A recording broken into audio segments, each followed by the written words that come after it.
Bereshit Parashat Vayeshev. Il arriva en ce temps-là que Juda s'éloigna d'avec ses frères et s'achemina chez un habitant d'Adoulam nommé Hira. Là, Juda vit la fille d'un Cananéen nommé Shua, il l'épousa et s'approcha d'elle. Elle conçut et enfanta un fils à qui il donna le nom de Er. Juda choisit une épouse à Er nommée Tamar. Le premier-né de Juda ayant déplu à Dieu, Dieu le fit mourir. Alors Juda dit à son cadet Onan, épouse la femme de ton frère, en vertu du Lévira, afin de constituer une postérité à ton frère. La conduite d'Onan déplut à Dieu, qui le fait mourir. De même, Juda dit à Tamar, sa belle-fille, demeure veuve dans la maison de ton père, jusqu'à ce que mon fils Shéla soit plus grand. On informa Tamar en ces termes, dit la Bible, par la suite, ton beau-père monte en ce moment à Timna pour tondre ses brebis. Elle quitta ses vêtements de veuve, prit un voile et s'en couvrit. Elle s'assit au carrefour des deux sources, qui est sur le chemin de Timna. Juda l'ayant aperçue, la prit pour une prostituée. Il se dirigea de son côté et lui dit « Laisse-moi te posséder », ignorant que ce fût sa belle-fille. Elle répondit « Que me donneras-tu pour me posséder ?» Il reprit « Quel gage te donnerai-je » Elle répondit « Ton seau, ton cordon et le bâton que tu as à la main. » Il les lui donna. Il approcha d'elle et elle conçut de son fait. Genèse 38, versets 1 à 20. Tous nos commentateurs sont intrigués par cette brève interruption dans le récit de Joseph et quelle est la place réelle dans la Bible de cet épisode qui a pour héros Juda et Tamar. Commençons par le Midrash Rabbah, section 85. Cite. Rabbi Shmuel bar Nachman commence son commentaire ainsi. Je connais bien, moi, les desseins que j'ai conçus à votre égard, dit l'Éternel dans Jérémie 29. Les tribus d'Isaac étaient affairées dans la transaction concernant Joseph. Réhouven était préoccupé par son jeûne et par la confection de son calice. Juda était envahi par l'idée de prendre épouse. Quant au Seigneur, béni soit-il, il faisait surgir la lumière du Messie. Le Midrash considère l'enchaînement des faits comme un tout. Il n'y a pas, pour ainsi dire, une cause imaginaire d'événements ou de phénomènes inexpliqués. Le concours de circonstances, ici, est prévisible et non surprenant. Car la cause apparente et accidentelle de ces événements ont été provoqués délibérément par le Saint béni soit-il.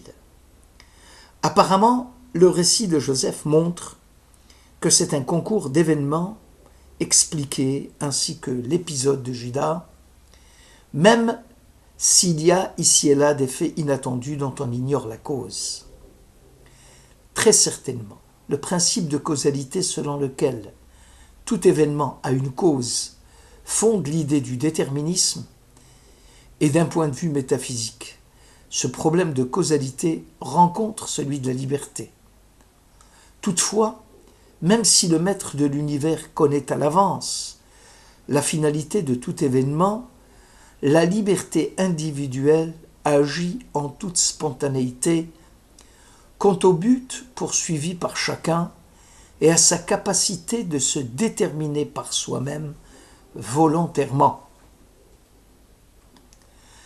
Le Chizkuni montre qu'à la lumière de ce qui vient d'être dit, qu'avant le premier assujettissement des Hébreux en Égypte, était déjà né le roi Mashiach, le roi Messie issu de Juda, qui sera l'ultime rédempteur d'Israël, lorsque la naissance de Péretz sera connue et établie.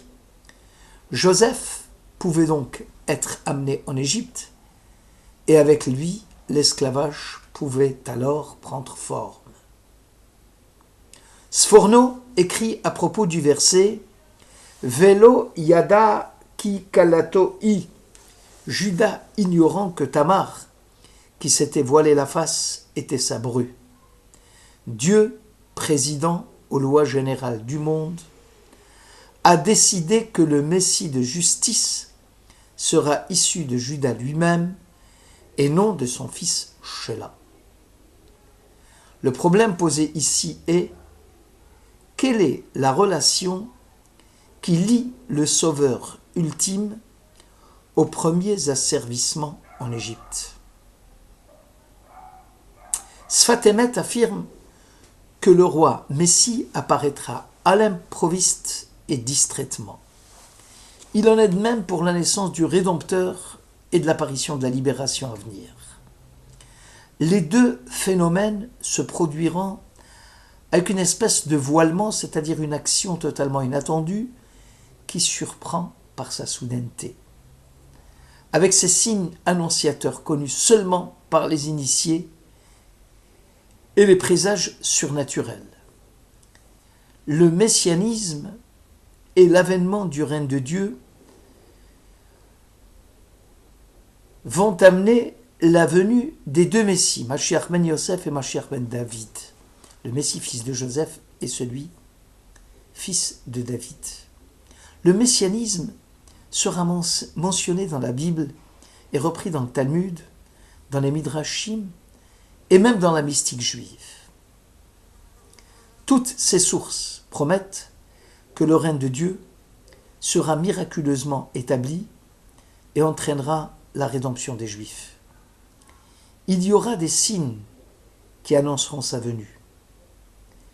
Le prophète Élie soufflera dans la corne du bélier, il s'ensuivra le rassemblement des exilés, la bataille de Gog et de Magog, le jour du jugement dernier, une revanche sera prise sur les gentils qui ont persécuté les Juifs, alors que les Juifs rachetés viendront se rassembler et s'installer en Terre Sainte. Enfin, la résurrection des morts, telle qu'elle est décrite dans la vision des ossements desséchés du prophète Ézéchiel. L'avènement messianique devait à l'origine succéder à la dure réalité de l'exil. Il était en rapport avec l'espérance née de la promesse biblique. Ainsi, la matérialisation des promesses divines devait être projetée sur un futur idéal dominé dans le cadre de l'alliance de Dieu avec son peuple. Par un roi vint un rejeton de la maison de David, le Messie promis au peuple souffrant, le Mashiach, et donc l'attente d'un roi davidien qui viendrait quand les temps seront révolus. En tout état de cause, la tradition juive fait précéder l'âge messianique d'une période d'horreur et d'indicible souffrance. Le texte de la paracha montre à l'évidence que c'est Judas qui aura la primauté de la royauté sur Joseph, même si c'est ce dernier qui occupera la fonction de vice-roi d'Égypte, le premier.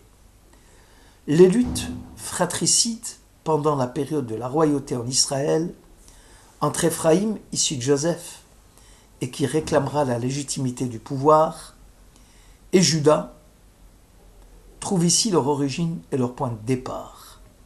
Ce ne sont pas les faits qui sont déterminants, mais bien l'intention première de Dieu de proclamer Judas comme roi, Messie.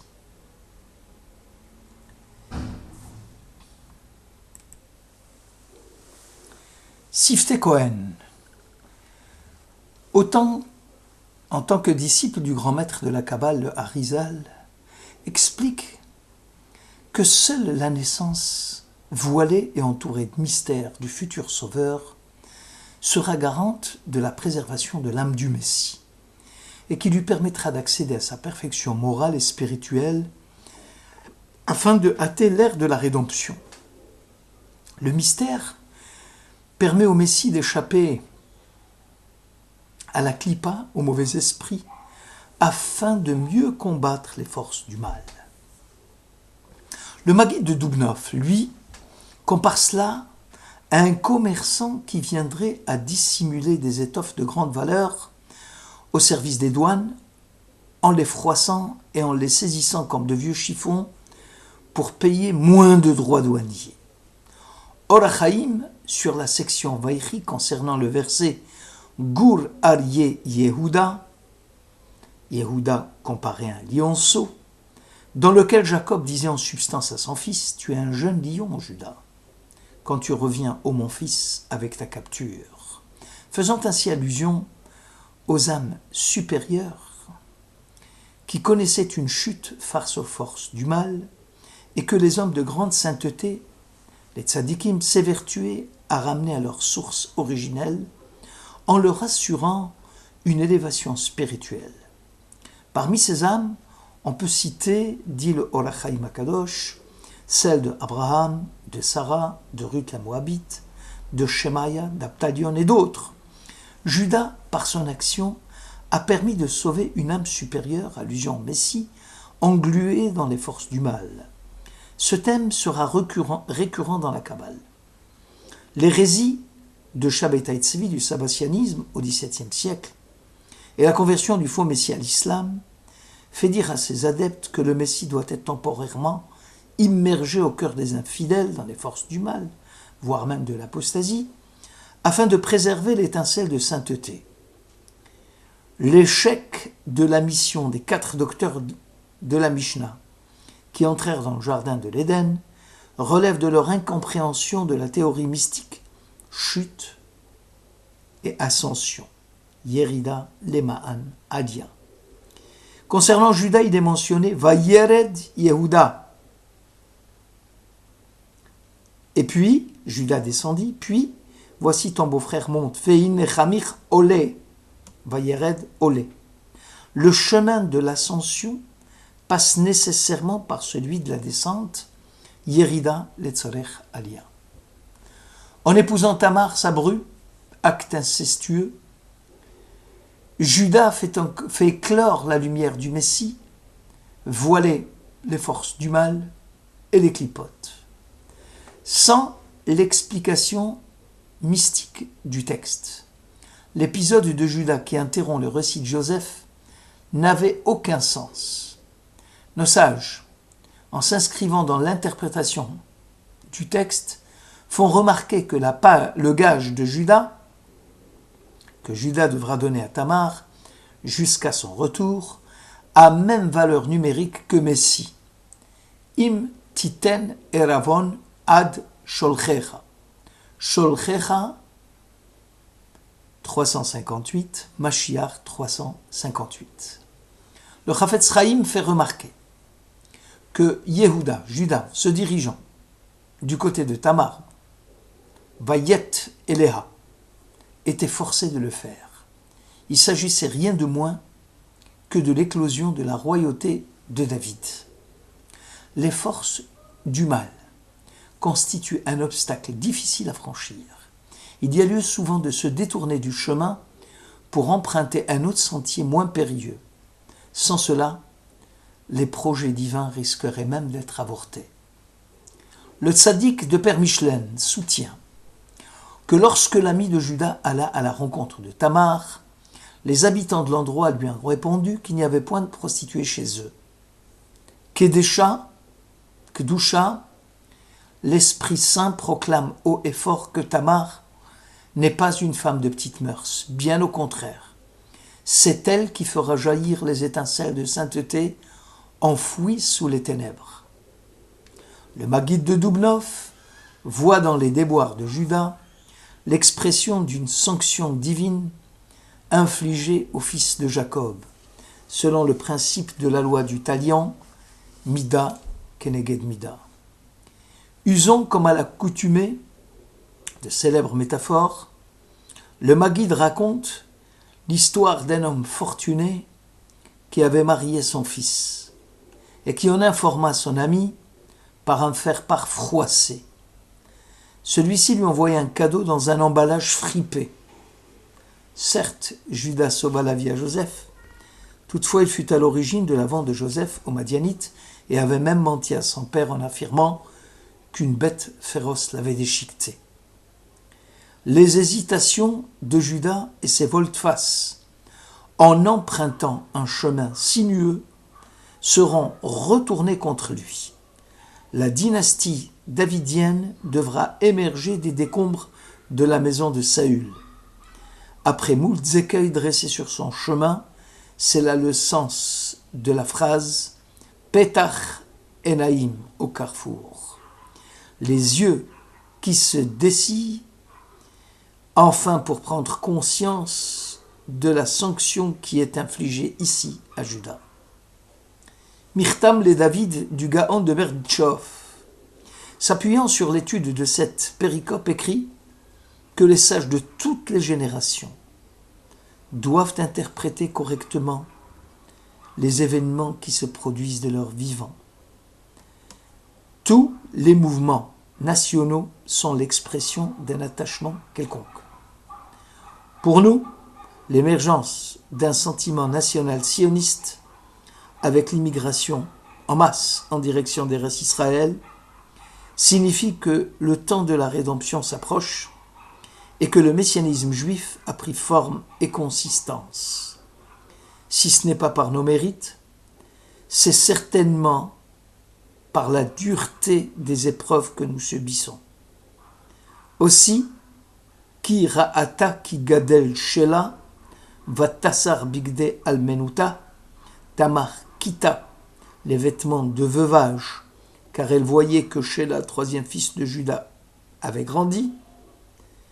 Ce que le Gaon de Berditchov interprète ainsi, Israël, dans son pays indépendant, vient de secouer le joug des nations, il se relève de sa longue période exilique, en ôtant ses habits de veuvage, car le peuple juif s'aperçoit